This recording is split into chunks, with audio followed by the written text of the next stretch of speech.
Playing online and on smart devices. Now on London Scottie Radio, it's podcast time. I'm George Matlock.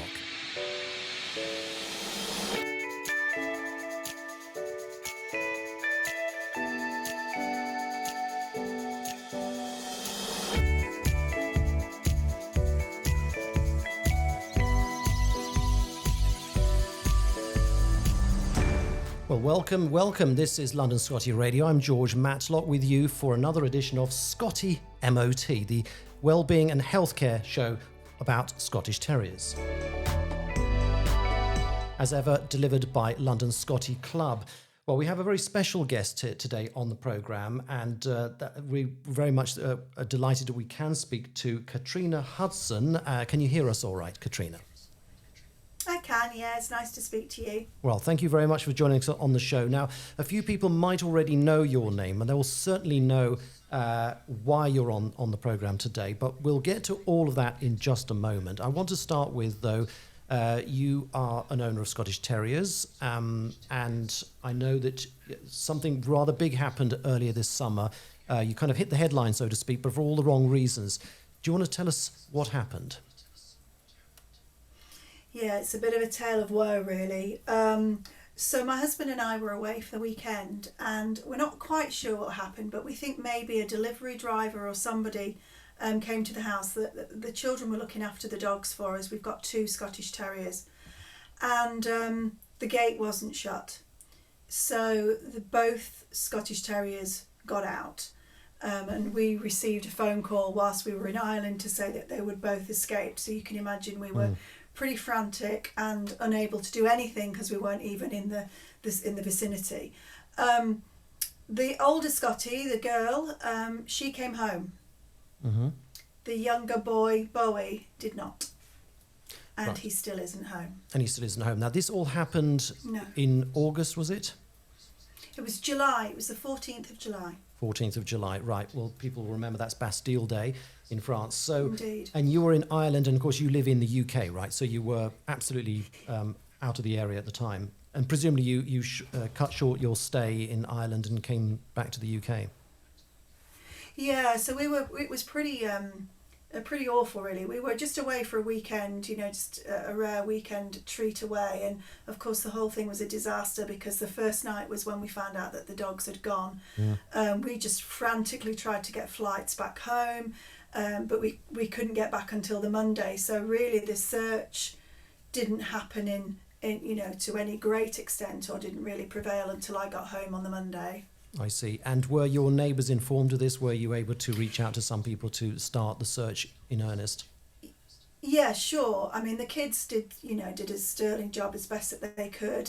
We're really lucky here. We've got we're in quite a lot of little villages, and we have sort of village emails and things like that. So immediately the village email and the village jungle drums, as it were, went into overdrive, and people were out searching the local fields and stuff before we got home. So there was a good bit of effort done even before we got home. But in terms of the I guess the targeted campaign around posters and leaflets and social media and all that kind of stuff, that happened once I got home. Now, how old is Bowie? So Bowie's 5. He'll be 6 at Christmas, and he's our little baby boy. Yeah, he's 5 years old. Yeah, and I can imagine as we get closer to Christmas, this is going to be a particularly emotional time for you. I know that you said the other dog, the older dog. The female got back all right. Well, she made her way back. She did, yeah. So she was out for about just under an hour, and when she came home, she was soaking wet. So we thought, oh my goodness, they've been down to the brook. There's a brook, a little river near us, and Scotties are famous. They're famous for being, escapologists, as anybody with Scotties knows. They're typical terriers, and Bowie is no exception. We've seen him climb a tree before today, and I didn't even know dogs could climb trees. So he's quite a spirited little thing, and so they have got out before today. not very often, but when they have, they always tend to go to the same place, which is where we take them for walks. So they always go down to the brook, have a little bit of a great time, and then come home as if, large as life and twice as ugly. But this time it was just the girl that came home. But the kids knew immediately that she'd been to the brook. They could tell by her coat. And that's where they'd honed their search. In fairness, that's where they'd been looking, but he had already gone. It is strange, isn't it? Because obviously, at the moment, we don't know the circumstances, and nor do you. I mean, it could be that somehow the dog got into distress, or it's possible that somebody found the dog and decided not to send the dog to its rightful home. We don't really know what you launched quite a large, and this is very impressive, a very large media campaign. And indeed, part of that I know was that you contacted the London Scottie Club in the summer to ask us whether we could get the word out. But I know you also went quite wide with the press, didn't you? Yeah, to be honest with you, George, we've kind of we've thought about just about everything. And if it was down to the effort of ourselves and down to the love and support of our local community, Bowie would have been home months ago. But yeah, it was really odd, because when you're in that situation, and I guess this is the important thing for the listeners really, God forbid it ever happens to you, but there's something about getting quite pragmatic, and you don't know what you don't know. So I think for me it was about, getting as much advice as possible, but pulling all that together in a way that you could get quite pragmatic. And there's things that you learn as you go along, and you kind of wish you knew on day one really, but you kind of learn as you go along. Yeah. So pretty soon I was keen to sort of make him too hot to handle, really, I think is the expression that people use. But it's doing that in a way that makes him hot to handle, but not so hot that somebody would hurt him. I mean, do you think... And that's the dilemma. I mean, do you think that somebody... I mean, I don't know what's going through your mind and has been through all these agonising months since this happened, but, are you still hopeful that somebody has found the dog and will get in touch with or without... expecting some kind of reward? I don't know, but I mean, how do you feel about that? 100%. So at first we had to consider both options: A, that he was just out having the best terrier time, and B, that somebody had lifted him either innocently because they thought they were doing the right thing, or less innocently. So we had to assume both. So we did a campaign for both. We had the campaign for has somebody seen my dog? Has somebody taken him, accidentally or kindly, and can you give him back? But we also did the stuff that you have to do if your dog just escapes. So we learnt all about how to try and tempt a dog back into home.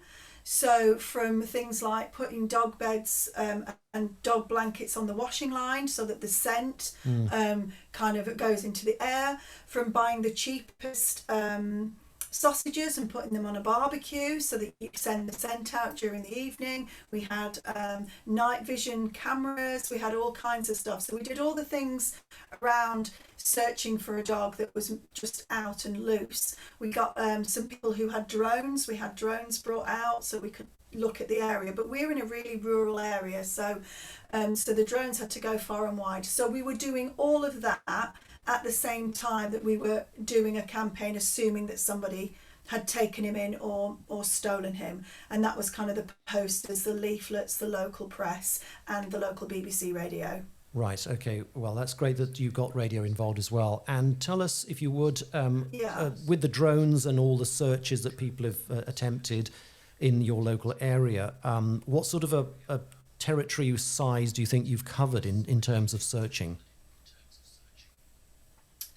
So in terms of the advice we were given was, if the dog has escaped and is living wild, then they'll never be much more than a mile away from where you are. Mm-hmm. So in terms of the search, when we thought he was just missing, it was, literally combing every field, everywhere for about a triangle. You put your house in the middle and then you draw a 1 mile triangle. So there was an intensive search for that. Then in terms of more locally for the poster campaign, we've probably gone, we live in Worcester, so we've gone as far out as Evesham, which is about 17 miles away. And we've covered virtually every village between here and there. So it's a fairly big area. Very extensive. And then the social media campaign, yeah, really extensive. And then the social media campaign is obviously wider than that. But we've kind of leafleted every pub, every shop, every garage. So I guess the thing to do is you've got to think about where do people gather and where do people walk dogs. Yeah. So the poster campaign has been really, every shop in the local towns like Pershore and Evesham and all the shops, they've all had posters, all the garages. We've contacted every vet, every sanctuary, every groomer, dog groomer. So, and then we've just put posters on anywhere that's kind of prevalent, like a park or a gate by a dog walking area or anything like that where people are going to be walking. So in terms of physical campaign, in terms of newspaper campaign, in terms of social media campaign, have we missed anything out? I mean, that's quite an extensive, broad and deep sort of approach. I don't suppose there's a lot other that you can do now, is there, and you just have to hope that somebody will come forward? It's been really it's been really devastating, to be honest, George. But the thing that we did initially that has now changed is we did obviously contact the police in the beginning, but they wouldn't help because we had no proof that the dog had been stolen. So they wouldn't get involved at all, and they've only become involved in the last week or so, because I've had a couple of reports of a dog matching his description in fairly near and in the same sort of street and area. There's been a few too many for it to be a coincidence, and so I've been to the police now to say, look, can you help me with this, because there's nothing else I don't know what else I can do. Right. Yeah. So they're now hoping to maybe offer some support, but it's limited because obviously there's no proof that he's been stolen. Right. But if there are sightings of this dog, one would hope that they can come off the fence and be more proactive, surely. Yeah. The police. Well, I'd like to think so. Yeah. Yeah. Because at least they've got a lead, and then it's not just a speculation or anything. I mean, there is a dog sighted, so we've got something tangible to work with on this basis. Potentially, but I've had lots of leads from July to now. Right. I've travelled up and down the country on specs and leads. So, and people have been just amazing and really helpful in terms of if they see anything or it's brilliant. It did become a bit of a full-time job, but nevertheless, it's you just have to. Keep persevering. I guess rightly or wrongly, I'm kind of hopeful that maybe he's still in the area. And if he is, then that would be pretty good, because I think there's only 6 Scottie dogs in the Worcestershire area and 2 of them are mine. Right. So if he is local, then we hope to see him. But I guess my biggest fear is that people get spooked and they sell him on. Yes, well, of course, and I mean, from judging from what you've said, it's obvious that the dog comes from a loving family. It's obviously clear that you go out.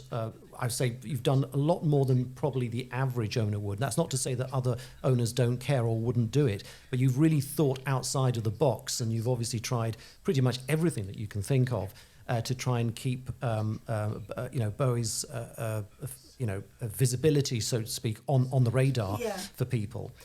So I don't think there's any doubt about that. But then, as you said yourself earlier, if a dog is in the wild, he's probably not going to be more than about a mile from home. And you've had very few conclusive sightings in that time, in those several months. You would have thought that the dog would have come back home, but clearly that has not been the case. One has to assume that the dog has been dog-napped on that basis. That would be the logical thing to determine. And there's been no body of the dogs found. So again, I put it to you, this perhaps should be escalated, but it's good that things have moved on in the last week, and so we're obviously talking to you at the right time when things have reached a kind of a new level with this. Yeah, they've reached a new level in as much as the police will now have a conversation with me.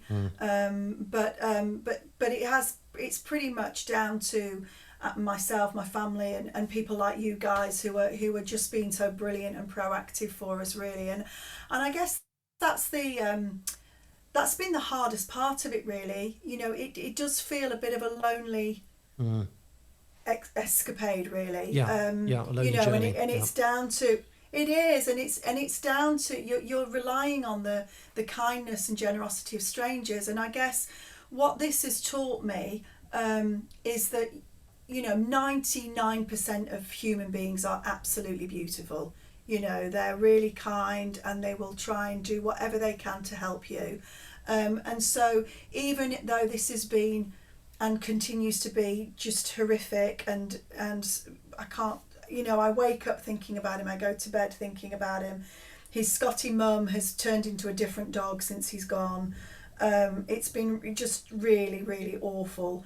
But it does restore your faith in the majority of human beings, that the majority of people are just good people. And, we all want the same thing. We want this boy home where he belongs. Absolutely. And in terms of sort of, let's also ask about the name. I mean, there is a connection here, isn't there? Why you chose the name Bowie for your Scottie. Do you want to tell us about that? He was. So I'm a massive David Bowie fan, and always have been. And when I first got Scotties, I've always wanted a Scottie dog since I was a little girl. I always wanted a Scottie dog. And I had to wait a long time till I got my Scotties. And we started with the girl. And originally I'd always had a boy in my mind. I'd always thought, I'm going to get a boy Scottie. And then my husband got me a Scottie as a gift, as a present. And he chose a girl, which was great. But I wasn't expecting a girl. So I didn't ever have a name for a girl. I always had a little Bowie boy. So then when we'd had his auntie for a few years, she started to look a bit bored and a bit fed up on her own. So we thought, let's get her a little friend, which I don't know if she was delighted. She was delighted with for about 5 minutes, and then got quite bored of that as well. So Bowie's actually her nephew. So they have the same maternal line but a different paternal line. And so I always had Bowie for a boy. And then, of course, prior to getting my boy, the David Bowie, the real David Bowie, passed away. So it was even more definitely going to be a Bowie. And so he's Bowie Black Star, named after David Bowie's name and David Bowie's last album. So, yeah, I am a bit of a Bowie geek, I'm afraid. Right. And he was, the thing about Bowie is we've known about him since literally the day he was conceived. Literally the day he was conceived. Wow. Because we went back to the breeders and said we want a companion for the girl, and they said, we were thinking about breeding again, but we weren't sure, but now that you've rung, we'll do it. So it was my little girl's sister, and as soon as it was confirmed that she was pregnant, we knew about it. We saw the scan pictures the day he was born. We knew about him. So this is our boy, and he's always had company. He's always had either his mum with him or his auntie with him. He's never been on his own. Yeah. So I think that's what upsets me the most. Of course, the thought that he could be on his own. And the dog that you have with you, so it literally is the auntie. And what is your dog called? Coco. Coco, right? Okay. And how old is Coco? So she's just turned 9. 9, right. You see, one of the things that I find staggering is that if anybody did, in fact, dog nap Bowie, the question has to come: what were they hoping to achieve? Because if you're looking to breed, you're more likely to steal a female than a male, unless you really need to see an optician. You can usually tell the difference between male and female dogs. So I'm just surprised in a way if it was that. Or maybe it's something that started off in a different way and then became a dog nap. I mean, it's difficult to know, obviously, what's really behind this. But I suppose, hopefully the good news here is that you found a lead that will deliver Bowie back to you. And how advanced is that the investigation of that lead? Are you hoping to hear quite soon? Not necessarily. I've spoken to the local police who've said that they will, add Bowie onto their patrols in terms of looking out for him. So I don't know what that means, whether that means they're going to do door-to-door inquiries or whether they're just going to keep an eye out. It's not been made clear to me. The issue, I guess, that the police have got is that without any kind of definite sighting of him, they to go and get a warrant or to go and search outbuildings on somebody's properties, you need that person's permission unless you can have a warrant. And to get a warrant, you need to have quite substantial amount of evidence. Yeah. So that's the kind of the chicken and egg, really, dilemma we're in. Yeah. Really, it's awful because you're as the aggrieved party, you're having to work within the parallels of the law, but the dog nappers don't. Yes, well, of course. And so you're on the back foot all the time, really, which is why we've got to be really careful. I don't want to create too much noise around any leads because I don't want to spook people. But at the same time, it's nice to know that I've got a police officer who's added me up now onto a patrol, so I've got another pair of eyes and ears on the case, I suppose. Absolutely. Well, it sounds from what you're saying there, and we certainly would not want to prejudice this with you being this close to a potentially constructive lead. And let's put it no stronger than that at this point, Catriona. But it does sound like, from what you're saying, that you know where there is, or believed to be, a Scottish Terrier that's not too far from where you are. A small black dog. A small black dog. It's probably the best way. Yeah, right. It's the best way of describing it. But what I also don't want to do is put all my eggs in that basket and stop any other search. Yeah. So I'm not making any assumptions that lead's going to amount to anything. In fact, I have to assume that it won't. So because what I don't want to do is stop the wider campaign, because it could be in Newcastle or Portsmouth, or it could be anywhere really. So I need to keep that search up. There aren't the Scottie, there are not that many Scotties around, there just aren't. They're not, thankfully. It's not a pug or a Staffordshire Bull Terrier that I'm missing, so there aren't that many. And the Scottie community, as you know, is a pretty close knit community, and so, I'm confident that the Scottie community, if they saw a Scottie, would recognise the Scottie and would go and talk to the owner of that Scottie to see what, if anything, they could find out. And that's all I'm asking from people, really. And I know that word is getting out, because I was with Coco and my husband down in Devon a few weeks ago. We were taking Coco on a little break because she hadn't had a break.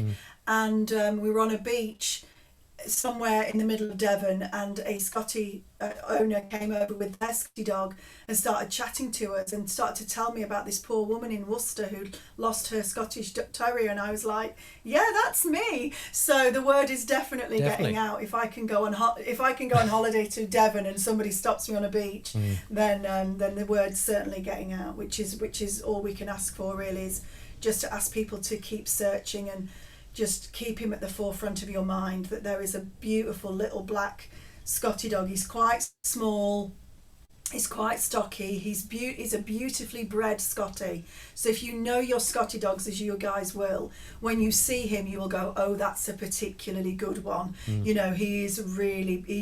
I think if we were to show him, not that we do, but if we were to show him, he would have done very, very well. Maybe that's one of the purposes of and I think that's possibly why they've got him. Yeah. Possibly. Yeah. His sister has shown at Crufts. His father has shown at Crufts. So that might well be some of the motive. Although if they try to show him at Crufts, then good luck to him, because he's not very well behaved. Well, I think that actually they'll find it a struggle to get him into Crufts. If I'm not mistaken, the dog would have to be checked for his microchip. Well, exactly. He's registered, and there's a microchip, presumably. The dog has a microchip, does he? Yeah, he has. Yeah.